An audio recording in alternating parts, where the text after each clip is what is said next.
Halo Gadgeters, Hadi di sini dan ini adalah Samsung S20 FE Snapdragon dan Samsung A52s 5G. Kalau Anda ngikutin channel ini dari tahun lalu, mungkin notice ya, tahun lalu saya dan Arya pernah buat video yang serupa dengan video ini. Waktu itu penontonnya lumayan banyak sih, ya untuk ukuran channel ini memang.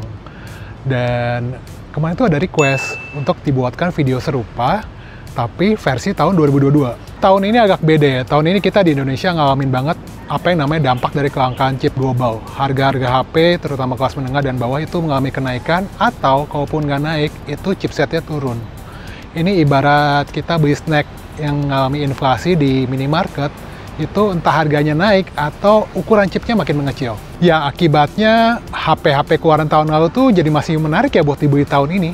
Termasuk kedua HP ini yang selisih harganya cuma 500.000 doang. Nah, Arya udah pakai Samsung S20 FE Snapdragon ini hampir setahun sebagai daily driver dan dia juga udah buat banyak video Samsung A52s dalam beberapa bulan terakhir. Jadi berikut ini adalah pengalaman dia memakai kedua HP tersebut.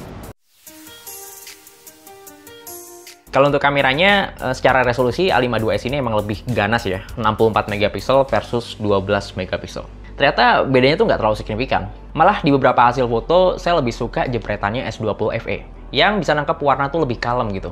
Dan dia tuh juga punya dynamic range yang lebih luas juga. Kalau A52s ini tuh, apa ya, secara warna dia kayak terlalu dinaikin gitu ya, saturasi warnanya dan juga detailnya. Nah, untuk lensa ultrawide-nya di sini perbedaannya justru nggak terlalu signifikan banget, baik dari segi warna dan juga sudut pandang. Udah sama-sama luas dan detailnya juga masih dapat.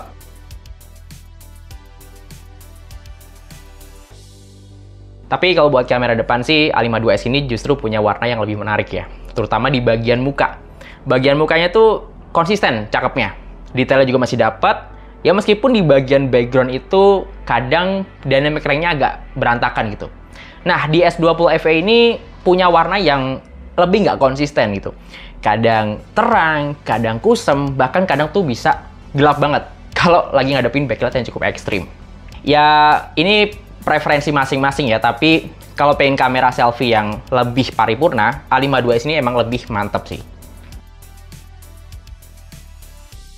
Nah, pas ngadepin kondisi yang remang-remang sampai gelap di malam hari, mode malam di kamera kedua HP ini sebenarnya udah sama-sama mantep ya.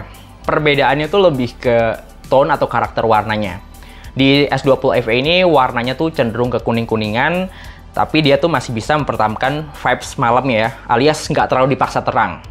Kalau di A52s ini kayak masih terlalu maksa pengen terang gitu. Meskipun hasilnya malah jadi nggak konsisten gitu ya. Terus yang ngebedain lagi di bagian sudut pandang. Ya, ini kayak semacam penyakitnya A52 dan A52s kalau pakai mode malam. Dia tuh sudut pandangnya jadi menyempit, yang bikin hasil fotonya tuh jadi punya angle yang kurang luas. Apalagi untuk foto-foto vertikal. Nah, yang kayak gini harusnya bisa dibenerin ya lewat update software. Cuma sampai detik ini, sampai video ini dibuat, lagi-lagi saya belum bisa dapetin hasil mode malam yang lebih baik di A52s ini.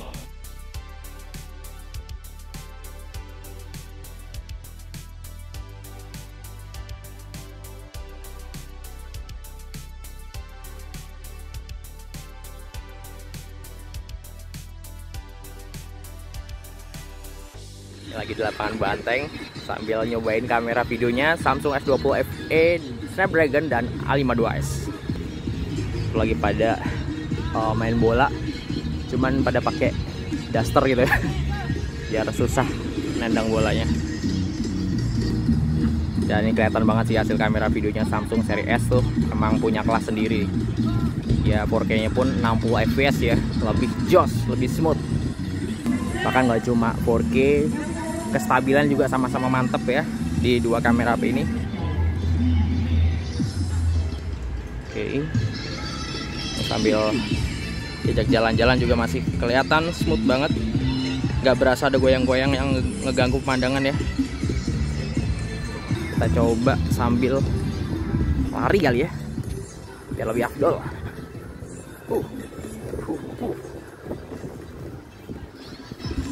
Tuh, goyangnya lebih berasa yang mana nih? Samsung S20 FE atau A52s? lagu koplonya emang nagih sih. Nah ini kamera depannya, sebenarnya udah sama-sama cakep dan mantep ya, karena bisa rekam 4K di kamera depan. Tapi Samsung S20 FE ini memang punya kelas sendiri ya sebagai Samsung Series S, yang mana 4K-nya tuh di sini bisa 60 fps yang terasa lebih smooth, terutama pas digerak-gerakin kayak gini ya. Tuh. Nah ini kalau nggak ada backlight, mana sih backlightnya? Tuh ya. Oh. Kalau di backlight ini S20 FE menurut saya sih kerasa kurang ya.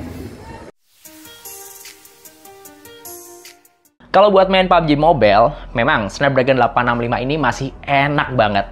Dia udah bisa main di 60 fps dengan grafis yang lebih bagus di HDR. Yang mana ini performanya juga lagi-lagi masih stabil ya. Kalau 778G di A52s ini bisa main di 60 fps. Cuma untuk grafiknya, mau nggak mau harus diturunin ke level yang lebih rendah lagi. Dalam hal ini adalah smooth ya. Jadi cuma bisa main di smooth extreme aja. Tapi di luar spesifikasi, ada bagian pengalaman main game yang agak kurang enak sih sebenarnya di S20 FE ini. Terutama di bagian sensitivitas layar sentuhnya. Ini kalau dipakai buat PUBG Mobile atau game-game yang butuh kecepatan tangan, agak repot ya. Karena di sini tuh layarnya kayak agak kurang sensitif gitu.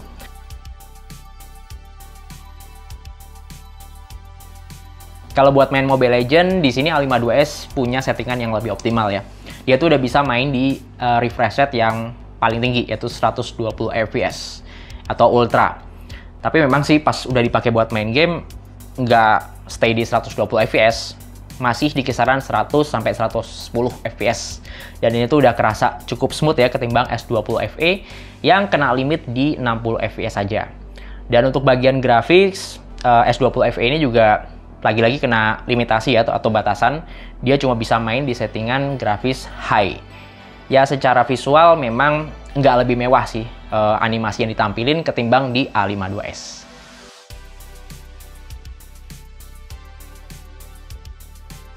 Nah pas disiksa main Genshin Impact, Snapdragon 865 di S20 FE ini memang punya performa yang lebih mantep ya. Di settingan low 60 fps saja dia bisa dapetin rata-rata 45-49 fps. Dan ini tuh udah bisa dibilang cukup enak lah buat main Genshin Impact dengan settingan segitu. Oh ya, untuk Genshin Impact yang saya mainkan di sini tuh yang versi Galaxy Store ya, yang emang udah dioptimalin untuk HP-HP Samsung. Kalau di A52s 778G di sini udah cukup enak juga main Genshin Impact. Tapi tetap aja untuk rata-rata fps-nya biasanya tuh lebih rendah.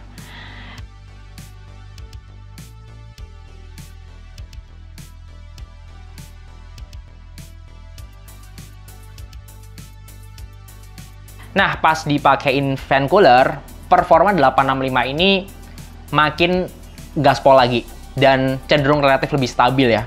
Bahkan udah bisa tembus di kisaran 50-an fps. Sementara A52s itu ngikutin sih. Dia tetap nggak bisa lebih tinggi, tapi perbedaannya kisaran 3-4 fps lah untuk sama-sama main pakai fan cooler.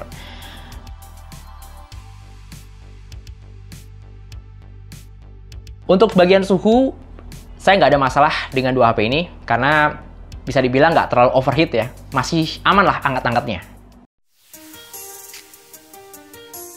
Nah, kalau untuk bagian layar, dua HP ini sebenarnya cukup identik ya. Resolusinya Full HD, panelnya Super AMOLED, dan refresh rate-nya juga sama-sama di 120 Hz. Dan di bagian refresh rate ini, sayangnya keduanya juga sama-sama nggak bisa di auto switch ya. Jadi, kalau emang pilihnya tuh 120 Hz, dia bakal manteng di segitu terus. Yang artinya ini bakal berpengaruh sih sama daya tahan baterainya. Biasanya konsumsi baterainya tuh cenderung lebih boros kalau dipakein settingan refresh rate yang paling tinggi kayak gini. Tapi kalau dilihat lebih detail lagi, memang warna dari layar A52s ini tuh kelihatan lebih pekat gitu ya. Misalnya kayak ngelihat warna biru langit tuh lebih biru, warna hijau doang tuh bisa lebih hijau. Nah kalau di S20 FE ini nggak tahu kenapa warnanya tuh cenderung lebih pucat. Padahal untuk settingan layarnya udah sama-sama saya nyalain di mode dinamis ya. Tapi kalau ngomongin soal audio, di sini ada satu hal yang perlu saya notice sih. Ya, Samsung A52s ini masih pakai jack audio 3,5 mm. Sebuah fitur lawas yang kadang-kadang tuh dibutuhin juga di kondisi tertentu. Misalnya, kalau earphone TWS kita tuh lowbat ya dan nggak bisa dipakai, terus ada Zoom meeting dadakan di kantor, mau nggak mau pakai earphone, ya udah ambil earphone kabel, tinggal colok. Atau kalau mau jadiin HP kita tuh sebagai recorder misalnya, biasa kita pakai mic clip on atau mic lavalier, ya udah tinggal colok aja dan bisa langsung dipakai buat ngerekam. Nah, hal-hal itu tadi yang sayangnya nggak bisa langsung dilakuin di S20 FE, karena ya butuh converter tentunya. Harga sih boleh senggol-senggolan ya. One UI-nya juga boleh samaan pakai One UI 4.1. Tapi yang namanya Samsung Seri S itu punya fitur-fitur privilege yang nggak ada di seri A. Yang pertama, fitur Samsung DeX. Jadi buat Anda yang punya kerjaan di HP, terus pengen ngerjain di layar yang lebih lebar gitu, misalnya di layar laptop atau layar PC, itu bisa dengan gampangnya dikonekin. Mau pakai kabel USB bisa, mau pakai WiFi bisa, dan keduanya udah sama-sama seamless. Jadi enaknya ngerjain di layar yang lebih gede itu kita jadi bisa ngebuka beberapa aplikasi secara multi-window ya. Udah kayak ngerjain tugas di laptop atau PC. Terus yang kedua, fitur Edge Lighting. Nah ini nih, buat yang sering pakai notifikasi dengan visual yang mewah-mewah atau yang bling-bling gitu, Edge Lighting yang ada di S20 FE ini tuh punya pilihan yang lebih banyak ketimbang A52s. Terutama buat yang mau pakai efek RGB gitu. Jadi kalau ada notifikasi dia bakal nyala itu di sekeliling layar, di S20 FE ini tuh lebih memungkinkan. Kalau ngomongin soal daya tahan baterai, saya pengen disclaimer dulu ya. Jadi S20 FE ini kan HP daily driver yang hampir tiap hari saya pakai gitu. Rasanya agak kurang pas ya kalau ngebandingin data konsumsi baterainya dengan A52s yang notabene nggak saya pakai tiap hari. Tapi sebenarnya untuk penggunaan satu harian penuh, baterai 4500 mAh di HP ini tuh sebenarnya udah cukup aman gitu. Selama dipakai untuk hal yang wajar-wajar aja. Ya memang kalau untuk penggunaan sehari-hari sih Snapdragon 778G di A52s ini punya efisiensi baterai yang lebih baik.